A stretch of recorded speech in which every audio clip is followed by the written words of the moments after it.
ഇത് മാസ് മോട്ടോഴ്സിൽ നിന്നാണ്. Hero Honda passion, പഴയ മോഡൽ പാഷനാണ് വണ്ടി. നമുക്ക് ജനറൽ സർവീസ് ആയിട്ട് കയറ്റിയതാണ്. അതിനകത്ത് നമുക്ക് പറഞ്ഞ കംപ്ലയിൻറ്റ്സ്, സ്റ്റാർട്ടിങ് കംപ്ലയിൻ്റ് ഉണ്ട്, പിന്നെ പെട്രോൾ ഓവർഫ്ലോൻ്റെ കംപ്ലയിൻ്റ് ഉണ്ട്, ഹോൺ ചെക്കപ്പ്, ജനറൽ സർവീസ്, ഇത്രയാണ് മെയിനായിട്ട് പറഞ്ഞാണ്. എഞ്ചിൻ ഓയിൽ നമ്മൾ ചെക്ക് ചെയ്തു, പുതിയ ഓയിലാണ് അതിനകത്തുള്ളത്. പിന്നെ വാട്ടർ സർവീസ് വേണ്ടാന്ന് പറഞ്ഞിട്ടുണ്ട്. അപ്പോൾ നമുക്ക് സർവീസുമായി ബന്ധപ്പെട്ട് നമ്മൾ വണ്ടി വർക്കിന് കയറ്റി അതിൻ്റെ ബാക്ക് ബ്രേക്കിൻ്റെ ഭാഗം തൊട്ട് നമ്മൾ ചെക്ക് ചെയ്യാൻ വേണ്ടി അയച്ചിട്ടുണ്ട്. ബ്രേക്ക് ലൈൻഡർ നമുക്ക് നമുക്ക് കിടക്കുന്നത് കമ്പനി ലൈൻഡറാണ്. നമുക്ക് ബ്രേക്ക് ക്യാമൊക്കെ ഒന്ന് അയച്ച് ഗ്രീസ് ചെയ്ത് റീസെറ്റ് ചെയ്യാം. ഹബിന് ഒരല്പം തേമാനം ഉണ്ട്, പഴക്കത്തിൻ്റേതായിട്ടുള്ള തേമാനമാണ്. അതുകൊണ്ട് തന്നെ നമ്മൾ ഇവിടെ ക്യാമ് ചെറുതായിട്ട് അഡ്ജസ്റ്റ് ചെയ്തിട്ടാണ് യൂസ് ചെയ്തുകൊണ്ടിരിക്കുന്നത് കേട്ടോ. അപ്പോൾ പരമാവധി ഉപയോഗിച്ച് തീർക്കാനായിട്ട് പറ്റില്ല, ജയിക്കുമ്പോൾ ലൈൻഡർ മാറ്റേണ്ടി വരും. തൽക്കാലം ഇപ്പോഴത്തെ സർവീസിലൊക്കെ നമുക്ക് കിടന്നോളും, കുഴപ്പമൊന്നുമില്ല. അപ്പോൾ നമുക്കൊന്ന് ക്ലീൻ ചെയ്ത് റീസെറ്റ് ആക്കാം. പിന്നെ ബാക്കിലത്തെ ബെയറിങ്ങിൻ്റെ ഭാഗത്തൊക്കെ ചെറിയൊരു പ്ലേ സ്റ്റാർട്ട് ചെയ്തിട്ടുണ്ട്. വലിയ കംപ്ലയിൻറ്റിലേക്കൊന്നും എത്തിയിട്ടില്ല, ചെറിയൊരു ഷേക്ക് ബാക്ക് വീലിൻ്റെ ഭാഗത്ത് കാണിച്ചു തുടങ്ങിയിട്ടുണ്ട് കേട്ടോ. നമുക്ക് ഓടി നോക്കിയിട്ട് നെക്സ്റ്റ് ടൈം അടുത്ത സർവീസിലൊക്കെ നോക്കി ചെക്ക് ചെയ്താൽ മതി, മാറ്റിയാൽ മതി. എയർ ഫിൽറ്ററൊക്കെ നമ്മളൊന്ന് ചെക്ക് ചെയ്യാനും ക്ലീനിങ്ങിനായിട്ട് അയച്ചാണ്. പുതിയ ഫിൽറ്ററാണ്, ജസ്റ്റ് ഒന്ന് ക്ലീൻ ചെയ്ത് റീസെറ്റ് ചെയ്താൽ മതി. പിന്നെ കാർബേറ്ററാണ് മെയിൻ കംപ്ലയിൻറ്റ്. നമ്മുടെ പെട്രോൾ ഓവർഫ്ലോ പ്രോബ്ലം കാണിച്ചുകൊണ്ടിരിക്കുന്നത് കാർബേറ്ററിൻ്റെയാണ്. അപ്പോൾ കാർബേറ്റർ അസംബ്ലി നമുക്ക് മാറ്റി പുതിയതായിട്ട് വരും കേട്ടോ. കാർബേറ്റർ അസംബ്ലി മാറ്റിയിടുമ്പോൾ കൂട്ടത്തിക്കൂടെ നമുക്ക് അതിൻ്റെ ഈ ഫ്യൂലിൻ്റെ ടാപ്പും ഈ പൈപ്പും കൂടി ചേഞ്ച് ചെയ്തിടാം. ഫ്യൂൽ ടാപ്പ് ഈ പറഞ്ഞ രീതികൾ അത്യാവശ്യം നല്ല രീതിയിൽ പഴക്കമുണ്ട്. ഇതൊന്ന് അഴിച്ച് ക്ലീൻ ചെയ്യണമെന്നുണ്ടെങ്കിൽ പഴിക്കാൻ നോക്കിയാൽ ഒടിഞ്ഞു പോകും, പൊട്ടിപ്പോകും അടിഭാഗം. വണ്ടിയുടെ അത്ര നല്ല പഴക്കമുണ്ട് ഈ ഐറ്റത്തിന് കേട്ടോ. അപ്പോൾ അതും കൂടി ഒന്ന് ചേഞ്ച് ചെയ്തിട്ടേക്കാം, ആ ഫ്യൂൽ സെക്ഷൻ കറക്റ്റ് ആവാൻ വേണ്ടിയിട്ടാണ്. അതും കൂടിയും കറക്റ്റാക്കി ഇട്ടേക്കാം. പിന്നെ ഫ്രണ്ടിലേക്ക് വരുമ്പോൾ ഫ്രണ്ട് വീൽ ബെയറിങ് കാര്യങ്ങൾ നമ്മൾ ചെക്ക് ചെയ്ത്, വേറെ പ്രോബ്ലം ഇല്ല.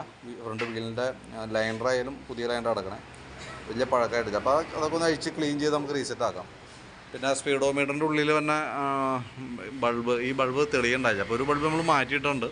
ഇതിൻ്റെ ഈ ഹോൾഡറൊക്കെ ലൂസ് കോണ്ടാക്റ്റ് ഉണ്ട്, നമുക്ക് ഈ ഹോൾഡർ മാത്രമായിട്ട് മേടിക്കാൻ കിട്ടാറില്ല. അപ്പോൾ അതുകൊണ്ട് തന്നെ തൽക്കാലം ഞാനത് അഡ്ജസ്റ്റ് ചെയ്ത് തെളിയുന്ന രീതിയിലേക്ക് ആക്കിയിട്ടുണ്ട്. പക്ഷേ ലൂസ് കോണ്ടാക്റ്റ് ഉള്ളത് കൊണ്ട് തന്നെ എപ്പോൾ വേണമെങ്കിലും കട്ടായി പോവാം കേട്ടോ. പക്ഷേ നമ്മൾ ചെക്ക് ചെയ്യുമ്പോൾ കണ്ടപ്പോൾ നമ്മളത് ക്ലിയർ ചെയ്യുന്നുള്ളൂ. പിന്നെ നമുക്ക് ഇതിൻ്റെ സ്റ്റാർട്ടർ കോയിലിൽ നിന്ന് പറഞ്ഞാൽ ആ പവർ ഒരല്പം വേരിയേഷൻ ഉണ്ട്. അപ്പോൾ അതുകൊണ്ട് തന്നെ ഹോണ് കാര്യങ്ങളൊന്നും ക്ലിയർ ആയിട്ട് വർക്ക് ആവണില്ല. അപ്പോൾ അത് നോക്കിയിട്ട് നമുക്ക് ക്ലിയർ ചെയ്യാം. ബാറ്ററി കംപ്ലയിൻ്റ് ഉള്ളതുകൊണ്ട് കൺവേർട്ടർ കണക്ട് ചെയ്ത് കൊടുത്തിട്ടുണ്ട്, ആ രീതിയിലാണ് അടിച്ചുകൊണ്ടിരിക്കുന്നത്.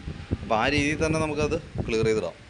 പിന്നെ സ്പാർക്ക് പ്ലഗ് നമ്മൾ ചേഞ്ച് ചെയ്യുന്നുണ്ട് കേട്ടോ. കാരണം പ്ലഗ് വലിയ പഴക്കമുള്ള പ്ലഗ് അല്ല, പക്ഷേ നല്ല രീതിയിൽ കാർബൺ കയറിയിട്ടുണ്ട്. കാരണം പെട്രോൾ ഓവർഫ്ലോൻ്റെ പ്രോബ്ലം ഉള്ളത് കൊണ്ടും പെട്രോൾ കൺസപ്ഷൻ കൂടുതലാണ് കാണിച്ചുകൊണ്ടിരുന്നത്. അപ്പോൾ അങ്ങനെ ചെല്ലുമ്പോൾ സ്വാഭാവികമായിട്ടും പ്ലഗ് ഷോർട്ടിങ് വരാനുള്ള സാധ്യതയുണ്ട്. അപ്പോൾ അതുകൊണ്ട് തന്നെ ഓൾറെഡി നമുക്ക് സ്റ്റാർട്ടിങ്ങിൻ്റെ പ്രോബ്ലം പറഞ്ഞിട്ടുണ്ട്. അപ്പോൾ കൂട്ടത്തിലൂടെ നമ്മൾ പ്ലഗ് കൂടി നമ്മൾ ചേഞ്ച് ചെയ്തിട്ടുണ്ട് കേട്ടോ.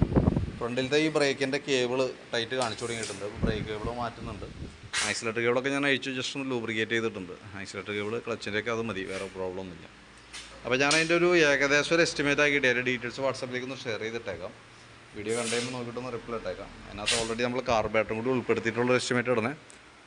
അപ്പോൾ നോക്കിയിട്ടൊന്ന് റിപ്ലൈ ഇട്ടാൽ മതി. നാളെ വൈകിട്ടത്തേക്ക് വണ്ടി നമുക്ക് എടുക്കാവുന്ന രീതിയിലാണ് നമ്മൾ സെറ്റ് ചെയ്യേണ്ടിയിരിക്കുന്നത് കേട്ടോ. അപ്പോൾ ഒന്ന് റിപ്ലൈ ചെയ്തോളൂ. ഞാൻ നാളെ വൈകിട്ടത്തേക്ക് വണ്ടി ബില്ലാക്കാവുന്ന രീതിയിലാണ് ക്ലിയർ ചെയ്യണേ. ഓക്കെ.